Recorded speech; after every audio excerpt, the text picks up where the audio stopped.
CBC News investigation is shining light on the arrest of alleged Canadian drug kingpin Ryan Wedding.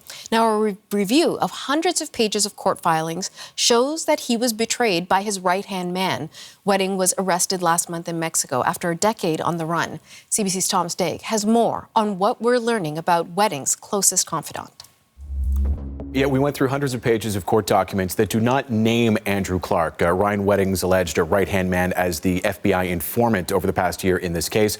But if you put two and two together, the way that the FBI's cooperating witness is described in these documents, it really only fits the description of one person, and that is fellow Canadian Andrew Clark, a former elevator mechanic in the Toronto area who was arrested, you see there, in October 2024 by elite Mexican security forces.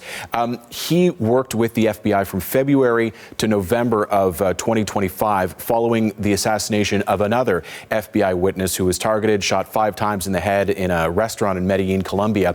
And once he was extradited to California to face those federal charges, the FBI, it seems, almost immediately got him to agree to work with investigators and give them what he knows about the Wedding criminal enterprise, as they call it, this cartel-linked network that Wedding and Clark led together, allegedly moving upwards of 60 tons of cocaine across North America every year and carrying out multiple murders in furtherance of that criminal network, to use the words in the indictment.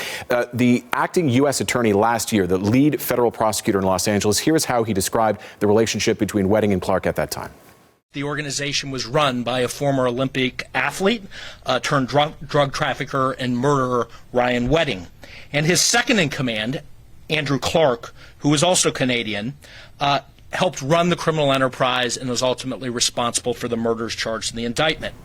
Wow. So, Thomas, since you've been able to deduce that it is Andrew Clark who's sort of been the informant, I'm sure there was some sort of trading going on, some sort of negotiating. What does he get out of all of this? We reached out to the prosecutor's office and we reached out to Andrew Clark's lawyer in California. Neither one got back to me. This is the kind of thing that's very hush-hush normally. But what we've been able to put together is that it's likely that, first of all, the death penalty has been taken off the table for Andrew Clark. He still could face many years in prison if he is convicted of the murder and drug trafficking charges that he is facing in California. But it is likely that not only he but his family are also getting federal protection from the U.S. government, given that they are, he is a high-level FBI informant who it's not clear what kind of information he gave them that may have led to the FBI finding Wedding last month in Mexico and ultimately extraditing him after a 10-year search for Ryan Wedding, former Olympian turned alleged drug lord. But clearly, Clark played a key role here. CBC's Tom Stagg.